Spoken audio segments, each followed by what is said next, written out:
And cuss out another person. When you talk to people and they don't talk back, they are only showing you that you have a problem. You that is talking, like you have a very big problem. So don't think, anybody that does me, I will do the person any. Ooh, you are not a good person. I can say anything I like. I can do. No, it's revealing a bigger problem with you. So to Unhealed emotional wounds from past hurts, disappointments, and trauma can build up over time. This can lead to unhealthy behaviors like mood swings and seeking validation even when you shouldn't. These signs we might not even recognize impact how we interact with the world. Pastor Jerry Eze offers insightful guidance on how to identify these patterns and move towards healing. So many years ago, I used to tell my wife, many years ago, and I said to her, I'm sure she wrote it in her book, and I said to her, you must understand that as you run mood swings, I'm not a switch. So you're not going to switch me off and switch me on at will. There are people who believe they can do anything because once they come and tell you sorry, once they say sorry, then you should understand. No, but let me say this to you. If you are here and you run mood swings, your soul is under attack. You run mood swings for no reason. You can be unhappy when you want, and you can be happy when you want. I want you to know there's a deeper problem in your soul you have not solved. The mood swing is only symptomatic of the wounds that are in your soul. Listen, everybody is entitled to wrong emotions, but the people you applaud are those who have disciplined their emotions. Everybody can blot out on the phone and cuss out another person.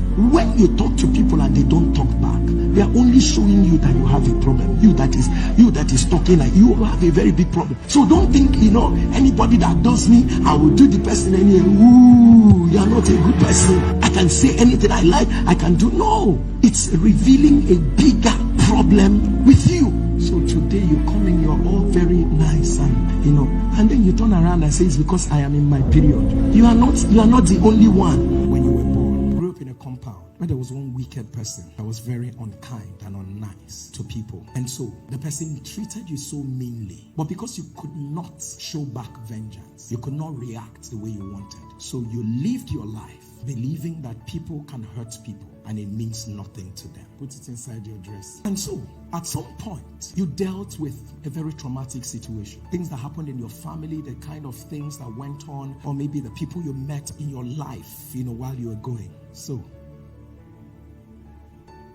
you got into relationships and you began to experience too many heartbreaking. You saw people lie. You saw people take others for granted. You dealt with clients and you saw that how people can take other people's money and it doesn't bother them. And then you go like, wow, is that the way the world is? And somehow something snaps in you. And then probably you were nice to someone. You showed them so much love, and all they did was to betray you, stab you in the back. In fact, the very things that you shared with them were the things they told your enemies. So don't forget that his original color is this, but behind who he is, there are many other layers. What happens to him is that in time, as the layer increases, he no longer recognizes this person. So who he recognizes these things that have happened to him. So when he talks to you from this place. But let me tell you the dilemma. Who God recognizes this, who God wants to bless is this person. Who God wants to use is this person. Who he is presenting himself to be is this person. So he no longer will trust anybody. So you find out that in time, who people will be relating with is all these things that have happened to him, not who he is. So this person is going to make mistakes because right now he's not dealing with one layer, he's dealing with different layers. He doesn't know who he is. He wakes up one morning and thinks that everybody is a betrayer. He wakes up one morning and begins to blame himself and tells himself, because I am not giving a lot. So she or he begins to give a lot to people and people of God. The more he gives to the wrong people, the more they raise this thing. If she gets into a relationship She begs to be loved. She gets into relationship. She can bring down all the standards. Everything. Just shall let me be associated with you. She hangs out with people. She needs them to validate her. So every day all she's seeking is validate me, validate me. She's beautiful, but she never believes it until someone says it. She probably will buy what she doesn't need in order to please people who don't like her. And so she's constantly desiring someone else to applaud her. Her best days are days when people say you look okay. Her best days are the days when people say you are amazing. But never forget that life is not you. So people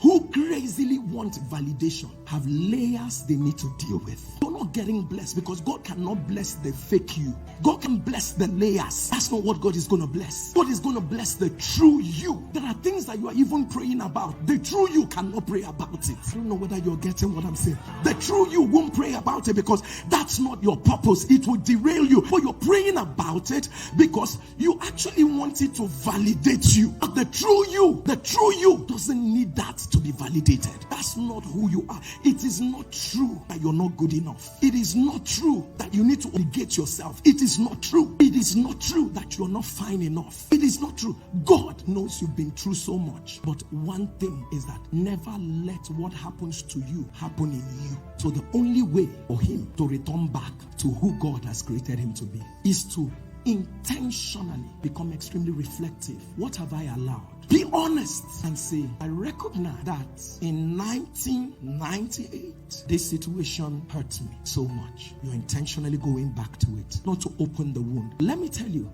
some of us thought we healed, but you only healed with major lumps. So it has dislocated the positioning of your heart. If someone asks you, say, I'm way past it, you are not way past it. Whatever they are saying, you are processing it with what happened 8 years ago. Some of us are married, processing our marriage from a failed relationship. I've seen good people take the wrong decisions. They are not bad people, but they are just good people with several layers of negativity in their mind. Lift up your right hand. Say, Lord, restore my soul.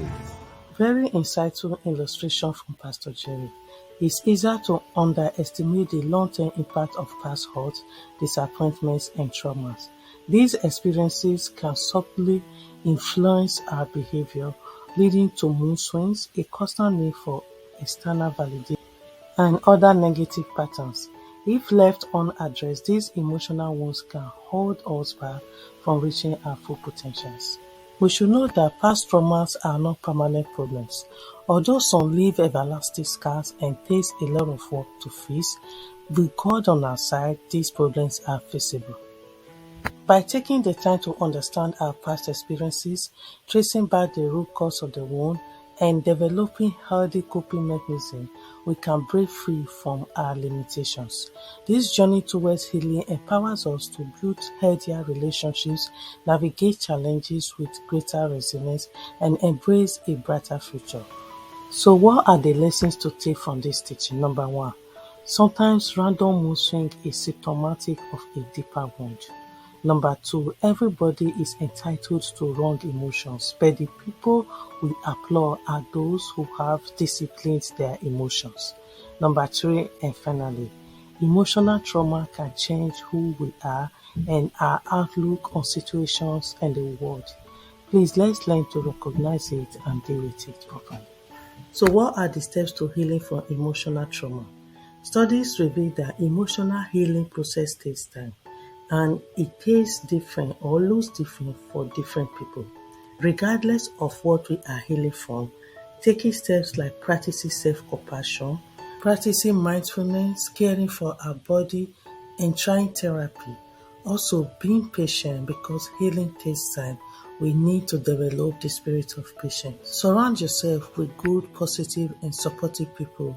And finally, pray and trust God for healing, and He will surely bring. Leave your comment down below. Thanks for watching. Please subscribe, like, share, and hit the notification button.